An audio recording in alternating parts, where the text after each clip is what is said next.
해피 뉴 이어. 네, 새해 첫 예배입니다. 네, 옆에 분들하고 인사해 주세요. 네, 네, 좀 콩글리시가 좀 마음에 부담스럽죠? 네, 혀를 많이 굴리고 하셔도 됩니다. 해피 뉴 이어.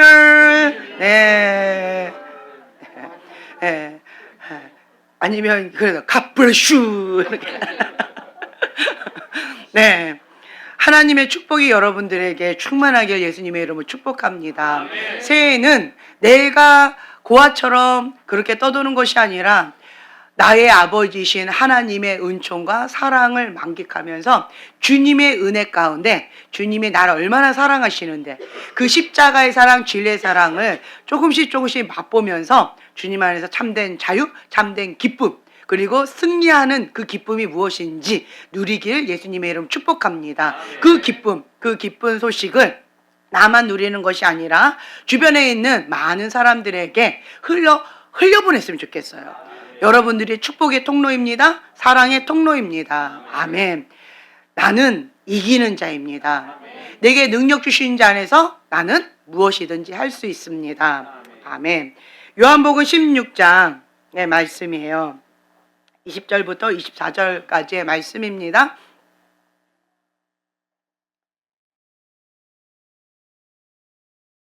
하셨으면 한 목소리로 요한복음 16장 20절부터 24절의 말씀 한 목소리 봉독하겠습니다.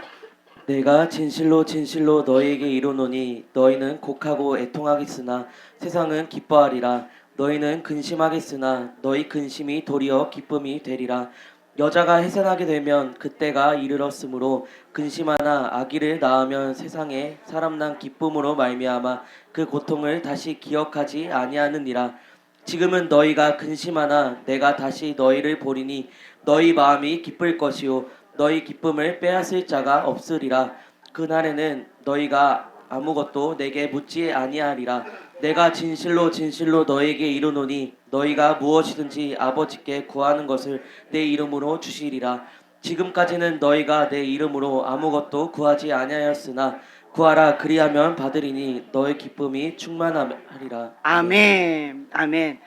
자, 현실적으로는요, 근심과 걱정과 슬픔입니다. 예수님이 떠난다는 거예요. 예수님이 십자가에 못 박혀 돌아가신다라고 하는 겁니다. 나는 지금 예수님 한 분만 바라보고 올인을 했어요. 근데 그 올인했던 그 모든 것들이 그냥 물거품이 된다는 얘기예요. 근심이죠, 두려움이죠, 막막한 그러한 눌림 가운데 마음이 무거운 거예요. 그런데 우리가 눈앞에 있는 그 현실을 바라보면 이해할 수가 없습니다. 지금 현재 말씀하시는 그 주님의 말씀도 이해가 안 돼요. 주님 지금 떠나신다는데 십자가에 못 박혀 비참하게 돌아가신다는데 근데 기뻐하래요. 네, 감사라는 겁니다. 이게 말이 됩니까? 말이 됩니다. 왜 말이 될까요? 믿음의 눈으로 바라보면 말이 됩니다. 우리의 육의 눈으로 보고 현실적으로 보면요, 낙담이 되고요, 실망이 되고 마음이 무겁습니다. 그런데요, 뭔가 하나님은 뜻이 있을 거야. 뭔가 하나님은 계획이 있을 거야. 주님을 신뢰하는 그 믿음, 그것이 있으면 이해가 되지 않아도요, 어린아이 같은 자가 천국에 간다라고 말씀하셨는데 어린아이들은요, 지금 새로운 가족이 왔습니다. 올망똘망 참 예쁜 아가들이 왔어요. 그렇죠? 저 아가들이 여기가 뭔지 알고 왔을까요? 글로벌 파이어야. 그게 뭐예요? 그냥 가자. 그냥 엄마 아빠 손잡고 그냥 따라왔을 거예요. 그렇죠? 와봤더니 그냥 여기예요. 저 와이프도 남편 따라왔을 거예요. 그렇죠? 처음 왔어요. 그런데 거기에 뭐 하는데요? 예배드린데. 뭔 예배드린데? 오늘 본문 말씀이 뭐예요? 몰라. 그냥 가. 이러고 왔을 거예요, 아마. 예. 그냥 아는 사람 있을까요? 그냥 내가 아는 사람 딱 2사람밖에 없어. 뭐 이러고 오셨을 거예요. 그렇죠? 예. 근데 아이들은요, 그냥 엄마, 아빠를 신뢰하고 그냥 따라왔어요. 아이들이 두려워할까요? 엄마, 아빠가 날 팔아넘기는 거 아니야? 거기에 뭔가 이상한 거 아니야? 이러고 두려면서 왔을까요? 엄마, 아빠 손잡고 신나게 왔을까요? 그렇죠? 엄마, 아빠를 믿기 때문에 그래요. 이해는 되지 않아요. 왜 이 아침에 주일날 갑자기 가자고 했을까? 자야 되는데. 텔레비 봐야 되는데, 놀아야 되는데, 근데 갑자기 우리 엄마 아빠가 달라졌어요. 근데 그냥 따라오는 거예요. 네. 뭐 때문에? 엄마 아빠를 신뢰하니까, 엄마 아빠를 사랑하니까. 마찬가지예요. 예수님에 대해서 예수님이 왜 그러시는지 이해는 할 수가 없어요. 너희 기뻐하라. 나는 떠나는데, 나는 죽는데 기뻐하래요. 십자가의 죽음 가운데 비참하게 그렇게 하신다는데 기뻐하래요. 이해가 되지 않습니다. 근데 예수님을 알게 되면요, 그리 아니하실지라도 그냥 주님이 뭔가 뜻이 있을 거야. 그 신실하신 주님을 신뢰합니다. 뭔가 있을 거야. 하나님을 사랑하는 자, 그 뜻대로 부르심을 입은 자에게는 모든 것이 합력하여 선을 이룬다 라고 하신 그 말씀을 그냥 믿는 거예요. 뭔지는 몰라요. 그냥 눈에 보이는 것은 두려움이고 공포예요. 낙담이고 실망입니다. 그럼에도 불구하고 예수님이 기뻐하래요. 죽는데 기뻐하래요. 예수님의 십자가의 사건이 없으면 우리는 아무것도 아니라는 거예요. 하나님께서 이 땅 가운데 사람을 하나님의 형상으로 만드셨어요. 자, 여러분 옆에 분들을 보세요. 최고의 걸작품입니다. 칭찬해 주세요. 네. 그리고 인사하세요. 감사합니다. 알아봐 주셔서. 또 인사해 주세요. 내가 좀 괜찮은 사람이에요. 네. 하나님의 형상입니다. 네. 네, 행복하라고 최고의 걸작품으로 우리를 하나님 형상으로 만드셨는데, 그런데 무엇으로 인하여서? 죄로 인하여서 그 행복하라고 했던 그것이 불행으로 바뀌어졌어요. 사단이 까부러지면서, 그러면서 우리가 지금 느끼고 있는 그 낙담, 실망, 고통, 불안, 압박감, 두려움, 그 고통을 느끼게끔 하는 거예요. 근데 그 죄의 문제가 우리 힘으로 해결될 수 있을까요? 착한 일로 뭔가 선함으로 해보려고 해요. 어떤 할머니들은 그렇게 얘기해요. 나 착하게 살았는데 왜 이러는 거야? 이렇게 하셔요. 맘 착해도 못 가요 하나님 나라, 돈으로도 못 가요 하나님 나라. 여러분 아시나요? 좋은 주일학교 다니면 다 알 수 있어요. 네, 이런 거 가운데 돈으로도 못 가는 거예요. 마음 착해. 저는 그게 참 억울했어요. 왜 맘 착하는데 왜 천국에 못 가? 그럼 누가 가는 거야? 내가 안 가면 누가 가? 뭐 이런 식으로 어릴 때 참 그게 이해가 안 됐어요. 왜 맘 착한데 천국에 못 가지? 그럼 뭐 어쩌라고? 참 쉽지가 않았어요. 근데 저 죄인이 천국 간대요. 뭐 때문에? 예수님을 믿고 회개하면 그 예수님의 피값으로 죄 사함을 얻고 천국 간다는 거예요. 그게 제 마음과는 껄떡지근하면서 불편했어요. 왜 그럴까요? 착한 이뼈. 그러니까 교만함이에요. 나는 저 사람처럼 죄를 짓지 않았는데, 나는 저 사람보다는 좀 나은데, 저 사람보다는 의로운데 라고 하는 그 교만함과 판단과 정죄, 그것이 있으니까 그게 마음에 불편한 거예요. 하나님, 아니에요. 그래도 좀 제대로 사는 사람, 그런 사람만 예수님 믿고 천국 가게 해주셔야죠. 저 사람은 예수님 믿으면 안 돼요. 저 사람은 천국 가면 안 돼요. 이런 것이 나의 선악하다라고 하는 거예요. 그것이 뭐다? 죄다. 선과 악을 판단하는 그 기준은 누구다? 하나님이다. 하나님의 그 기준 가운데 나는 뭐 해야 돼요? 모든 생각을 사로잡아 그리스도께 복종하는 거예요. 내 판단과 내 능력으로는 예수님이 지금 돌아가신다라고 하는데, 예수님과 헤어진다라고 하는데 기뻐하래요. 진리의 성령을 진리의 성령을 하나님 아버지께서 보내주신다. 내가 떠나야만 그 진리의 성령님이 내 안에 오신다라고 하시는 거예요. 그래야만 내가 하나님의 영으로 성령 충만하게 살아갈 수가 있다라고 한다는 거예요. 예수님은 잠깐 이 땅 가운데 오셔서 그 사명을 감당하시는 거예요. 예수님께서 이 땅 가운데 오신 이유가 뭐예요? 나의 백성을 죄에서 구원하기 위해서 오셨다는 거예요. 그럼 이제는 나는 죄하고 상관없는 인간입니다. 나는 죄인이 아니에요. 의롭다 칭함을 받은 의인이라는 거예요. 근데 나는 육체를 갖고 있기 때문에 죄의 습성은 여전히 남아있어요. 우리가 이 언어가 참 예쁘면 얼마나 좋아요. 사람이 확 바꿔버리면 얼마나 좋아요. 어떤 분이 그렇게 얘기하더라고요. 우리 글파에 와서 사람이 달라졌어요. 대놓고 죄는 안 짓습니다. 그런데 교회에서의 모습과 집에서의 모습이 달라요. 그렇죠? 똑같으신가요? 네, 유지하시도록. 어떤 분이 이런 얘기 하셨어요. 목사님이 강대상에서 진리 말씀 선포하잖아요. 멋있잖아요. 아멘. 그러니까 우리 남편들도 다 저 목사님처럼 남자 목사님, 저 목사님처럼 저렇게 살았으면 얼마나 좋을까 이랬는데 살아봐야 알아요. 사모님이 어느 날 모든 짐을 큰 교회였어요. 그 미국에 있었던 어떤 큰 교회였는데 강대상이 굉장히 컸어요. 그 강대상 위에다가 침대를 놓고 쇼파를 갖다 놓고 목사님의 책상을 갖다 놨어요. 갑자기 큰 이삿짐 그걸 갖고 여기다 다 갖다 놓은 거예요. 그래가지고 남편 목사님이 놀래가지고 이게 뭐냐, 성도들도 아니 이게 뭐야 그랬더니 목사님은 교회에서만 성령 충만하세요. 집에서는 아니에요. 그래서 그냥 교회에서 이 모습 이대로 그냥 살고 싶어요. 교회를 떠나서 집으로 오지 마시고 여기서 성령 충만한 모습으로 그냥 사셨으면 좋겠어요. 진짜 싫어하라고 합니다. 여러분 남편을 그렇게 하고 싶지요? 그러고 싶을 거예요. 아내를 그렇게 하고 싶지요? 네, 그러고 싶을 거예요. 우리는 내 안에 성령님이 계시면요, 성령이 계시면 내가 집에 있든 교회에 있든 성령님은 나와 항상 계셔요. 정말로 내 안에 성령님이 계시고 육이 죽고 성령님의 통치를 받으면 그러면요 사람이 확 바뀌어버려요. 제가 저 자신을 경험했다라고 했잖아요. 제가 믿음의 유업으로 4대째인데 예수님을 믿기 전 그냥 모태신앙이니까 나는 착했다. 예수님을 믿은 후 여전히 착하다. 변화가 없다. 저는 이렇게 썼다 했잖아요. 그러니까 그 거듭남에 예수님을 인격적으로 만나는 게 뭔지 모르는 거예요. 그래서 이 모태신앙이 정말 변화받기가 쉽지 않대요. 세상 사람들은요 죄인이라는 거를 느껴요. 예수님을 믿기 전에 내 맘대로 살았어요. 여러분 내 맘대로 대놓고 죄를 지면서 세상에서 말하는 죄를 대놓고 지었단 말이에요. 그런데 예수님을 믿고 지금은 안 하죠. 예. 그리고 끊어져 가고 있죠. 네. 그렇게 변화되고 있으니까 그런 분들은 비포 애프터 완전히 다른 간증들이 있어요. 근데 모태신앙은 대놓고 죄는 안 짓거든요.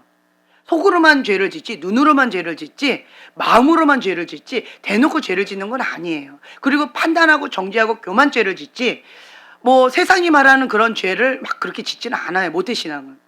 여러분 세상에서 마음껏 죄를 짓다가 예수님 믿고 거듭나가지고 바울처럼 그런 사람하고 결혼하고 싶으세요? 아니면 이 모태신앙 같은 사람하고 결혼하고 싶으세요? 갑자기 헷갈리나요? 네. 다 둘 다 말고 그냥 제대로 다 하나님의 사람하고 싶죠? 네. 근데 이 모태신앙은요 뿌리가 있어요. 그래도 기본 죄에 대해서 경계선이 있어요. 경계선. 어떤 경계선이 있어서 그거를 넘어가진 않아요. 왜 그럴까요? 기본적인 믿음의 유업이 있기 때문에 하나님께서 말씀하신 그 죄의 그 경계선이 있어서 세상에서 말하는 그 죄는 지을 수가 없어요. 왜 그럴까요? 성령님이 내 안에 계시기 때문에 이거를 지을 수 없어요. 만약에 이거 어떤 분이 그 얘기 하시더라고요. 내가 맘먹고 돈을 가지고 모았대요. 죄를 지으려고 작정을 했대요. 그리고 오늘 나는 죄를 지으리라 각오를 하고 돈을 딱 모았는데 어떤 분이 뭐 돈을 좀 빌려달라고. 아니 그 돈 조금 빌려주면 여기서 조금 빌려주면 나는 죄를 지을 수가 없는 거예요. 딱 죄를 짓기에 합당한 돈을 정확하게 모았는데 그런데 이거를 조금 빌려주면 나는 죄를 오늘 지을 수 없는 거예요. 근데 그 사람이 간절히 부탁하는 거예요. 막 고민하다가 에이라 오늘 죄 짓는 날이 아닌가 보다 하고 돈을 빌려주고 나는 죄도 마음대로 못 짓네 하고 되게 슬퍼했다는 아름다운 이야기가 있었어요. 어머니의 중보 기도인 거예요. 그런데 그분은 굉장히 슬퍼하시면서 그걸 간증이라고 얘기를 하시는데 우리는 할렐루야 하나님은 살아계십니다 이렇게 말하는 경우가 있어요. 그러니까 모태신앙은요 죄를 마음껏 짓기가 어려워요. 왜 그럴까요? 중보 기도를 하잖아요. 중보 기도를 하면 그 바운더리가 있어요. 그래서 그 바운더리 넘어서까지 죄를 짓기가 두렵습니다. 중보 기도가 없으면요 그냥 세상의 죄가 어디까지인가 하고 아주 대놓고 죄를 짓는 사람 참 많이 있어요. 왜 그럴까요? 예수님과 나와 상관이 없기 때문에 그래요. 근데 모태신앙은요 기본적으로 어릴 때부터 배워왔던 들어왔던 그 문화와 환경이 있기 때문에 한번 예배를 안 드리면 죽는 줄 알아요. 예, 하나님 앞에 범죄하면 인생이 끝나는 줄 알고 그런 기본적인 바운더리가 있어요. 제대로 믿음의 유혹 가운데 자란 사람들은요. 근데 정말 개망나이처럼 신앙생활을 했던 종교생활을 하는 사람은요. 양심을 빼앗겨요. 양심을 빼앗겨서 회칠한 무덤처럼 그냥 사람들 앞에 종교생활을 하는 거죠. 나는 죄란 죄는 다 지으면서 사람들 앞에서는 아닌 척, 거룩한 척, 깨끗한 척 이렇게 하는 사람도 없지 않아 있어요. 그렇지만 내 안에 정말로 예수님이 계시면요. 그렇게 할 수 있을까요? 아니요. 못해요. 하나님 앞에 살기 때문에 코람돼요. 하나님 앞에 살면요. 내가 집에 있어도 내 안에 예수님 계시는 거예요. 내가 교회 가도 학교에 가도 혼자 있어도 나는 항상 하나님 앞에 사는 거예요. 7살 때였어요. 7살 때 주일학교 때 선생님이 그냥 주일학교 분반 공부 시간에 저한테 얘기를 해준 거예요. 하나님은 다 보고 계셔. 그래서 너가 죄를 짓고 책상 속에 숨어도 화장실 가운데 도망가도 집 안에 어디 꼭꼭꼭꼭꼭 뭐 창고에 속 들어가도 지하로 들어가도 하나님은 다 뚜껑이 다 열린 것처럼 다 보고 계셔. 그래서 하나님께는 숨을 수가 없어. 그래서 하나님 앞에 죄를 지면 안 돼. 이렇게 얘기를 해주신 거예요. 7살 때. 근데 저는 그거가 지금까지도 제 마음에 박혀 있어요. 그래서 하나님께서 다 보고 계시지. 예. 그렇기 때문에 두려운 마음으로 죄 짓기가 참 어려워요. 그래서 어릴 때 이렇게 교육받는 게요. 정말 중요합니다. 사고방식이에요. 하나님의 말씀으로 이게 잡히는 게, 말씀으로 잡히는 게요. 정말 중요합니다. 그러면 법이 없어도요. 하나님의 법 가운데 살기 때문에 함부로 내 인생을 망가뜨리고 그렇게 살 수가 없다라고 하는 거예요. 우리가 예수님께서 핏값으로 우리를 죄에서 사셨어요. 그리고 나는 핏값으로 샀기 때문에 이 사람은 내 것이다.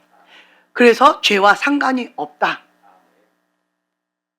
예수님의 핏값짜리입니다. 그래서 우리는요, 날마다 이 고백을 해야 돼요. 여러분들 저를 따라해 주세요.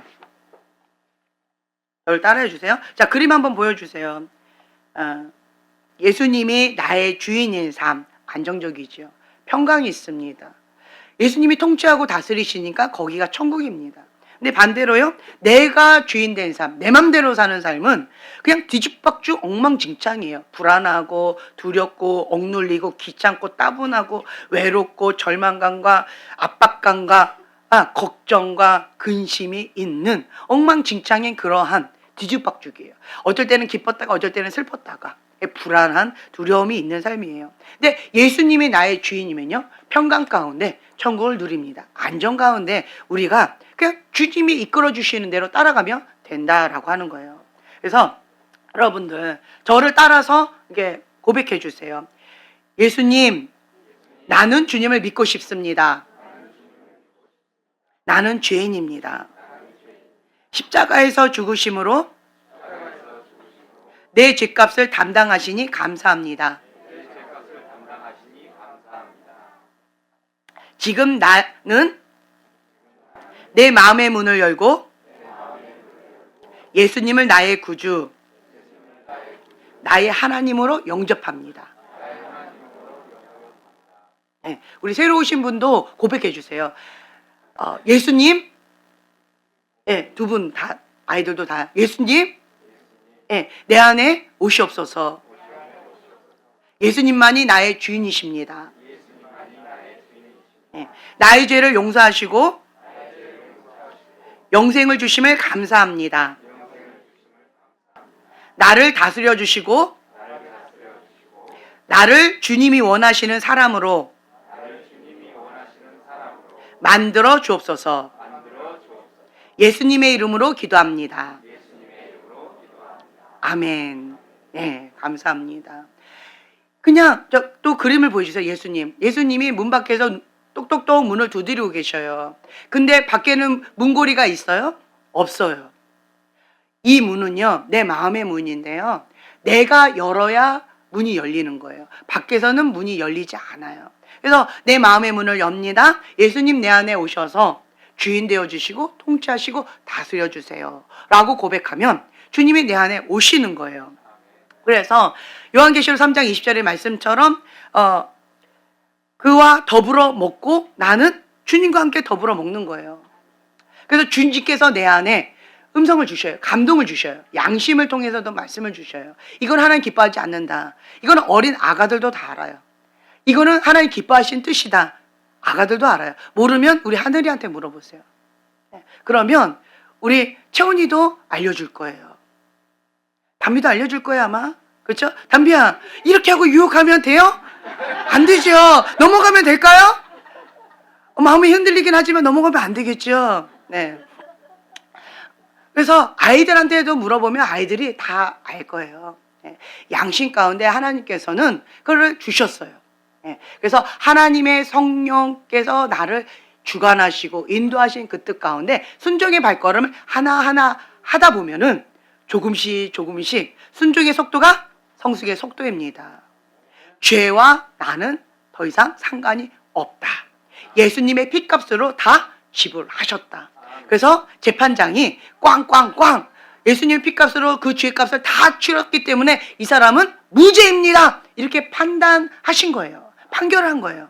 그렇기 때문에 우리는 의인이다 라고 하는 칭함을 받는 거예요. 그래서 예수님을 나의 주인으로 믿고 그 주님을 의지하고 한 걸음 순종하고 나가면 우리는 고통 가운데 있을 것 같이 느껴지잖아요. 근데 반대예요.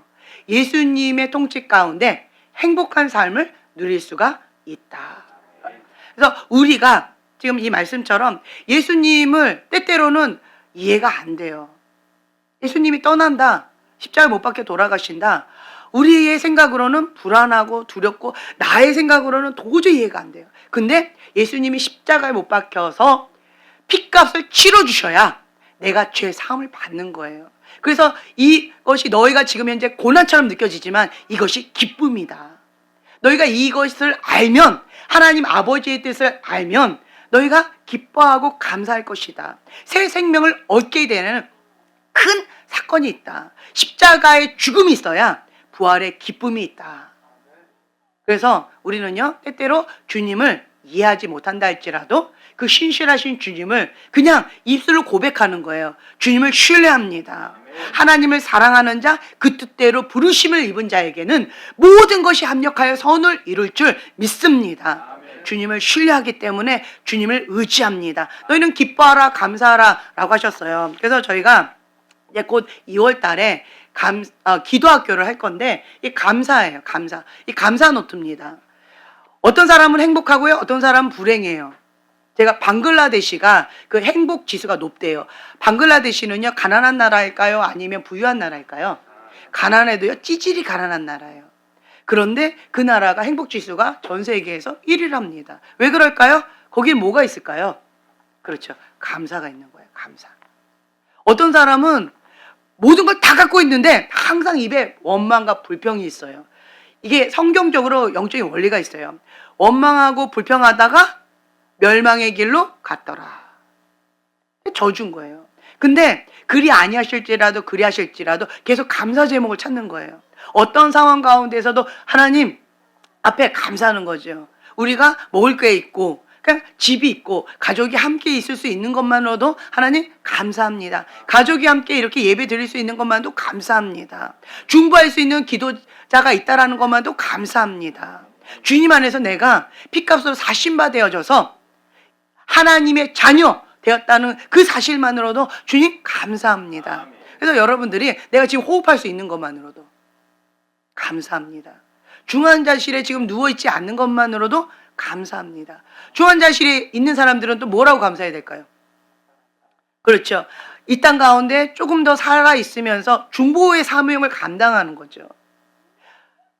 하나님 내가 중보할 수 있도록 나를 이렇게 사용해 주셔서 감사합니다. 나를 만나는 자마다 하나님을 만나게 해주셔서 감사합니다. 그래서 어떠한 상황 가운데 있다 할지라도 계속 감사를 찾는 거예요. 그런 사람은 항상 여기가 행복해요. 그 기도 제목 가운데에서 가장 인상에 깊이 남았던 것 중에 하나가 뭐냐면 올해는 행복했으면 좋겠어요. 올해는 기쁘게 신앙생활 했으면 좋겠어요 라고 우리 형제님이 얘기했어요. 그 열쇠는 누가 갖고 있을까요? 누가 갖고 있어요, 형제님? 네! 오, 똑똑하시네요, 보기보다. 네, 형제님 갖고 있어요. 뭐 하시면 돼요? 예, 감사하면 돼요. 감사를 자꾸 찾는 거예요. 감사를 찾아요. 이 예쁜 공주님들이 내 앞에 앉아주신 것만 해도 얼마나 감사해요. 네, 엄청 감사하죠? 네, 감사하는 거예요. 그럼 내 안에 기뻐요.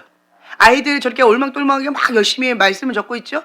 낙서하는 건지, 말씀을 적고 있는 건지, 그 담비야, 그렇지? 그림을 그리고 있는 건지. 네, 그냥 그런 모습도 참 이쁘잖아요? 네, 보면서 그냥 감사하는 거예요. 그러니까 이런 모습도 아내가 내 옆에 있어주는 것도 얼마나 감사해요. 그렇죠? 감사하죠. 행복하죠. 아, 생각을 좀 해봐야 행복하나요? 네, 앞으로는 그냥 바로 행복하세요. 그래서 감사하고 기뻐하는 거. 그러면 내 안에 기쁨이 넘쳐요. 지금 저번에도 그렇고 오늘도 그렇고 형제님으로 인해서 저희 지금 주변의 교회 사람들이 다 웃고 있어요. 네, 감사하지요. 내가 지금 행복 바이러스를 퍼뜨리고 있는 거예요. 기쁨의 바이러스를 퍼뜨리고 있는 거예요. 네, 그 축복의 통로로 형제님이 지금 쓰임받고 있는 거예요. 나는 하나님 앞에 내가 기쁘게 해달라고 했는데 나로 인해서 주변 사람이 이렇게 기뻐하고 행복하네요. 나를 이렇게 축복의 통로로 사용해 주셔서 감사합니다. 올 한 해 그렇게 마음의 결단을 해보세요. 네, 그러면 주님의 기쁨이 나를 통해서, 행복이 나를 통해서 계속 뻗어나갈 거예요. 감사하는 거예요. 어떤 상황 가운데서도 감사를 잃지 말라는 거죠. 그래서 여러분들이 계속 이 100일 감사해가지고 100일 동안 여기 보면은 감사 계속 하는 거예요. 감사 기도 제목을 계속 이렇게 쓰는 거예요. 오늘 감사한 거를 계속 찾는 거예요. 그러면 나의 눈이요 계속 감사를 찾게 되어져요. 숙제 아니라고. 네, 감사해요. 그냥 이것도 감사, 저것도 감사. 오늘 성경 말씀 읽을 수 있는 것도 감사. 아이들하고 그냥 웃을 수 있는 것도 감사. 그냥 내 앞에 아이들하고 같이 밥 먹는 것도 감사. 그러니까 별의별 걸 다 감사로 해요. 네, 아멘. 저는 아이들한테 하도 원망하고 불평하고 계속 입이 이만큼 나왔길래 어떤 아이가 그러길래 저는 하루에 100개 차지를 했어요. 근데 여러분들한테는 몇 개? 10개밖에 안 돼요. 10개밖에 안 돼요. 그래서 여러분들이 계속 이거를 열심히 날짜를 적으면서 하나님 앞에 감사하기도 찾아보세요. 그러면 나를 통해서 나를 만나는 사람들이 기뻐해요. 나를 만나는 사람들이요 행복하게 되어져요. 네, 내 안에 누가 계셔서?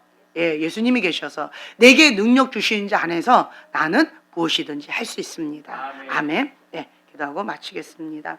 주님 감사합니다. 그리 아니하실지라도 그리하실지라도 주님을 신뢰합니다. 신실하신 그 주님이 나의 하나님 아버지십니다. 하나님은 나에게 최고의 것만 주십니다.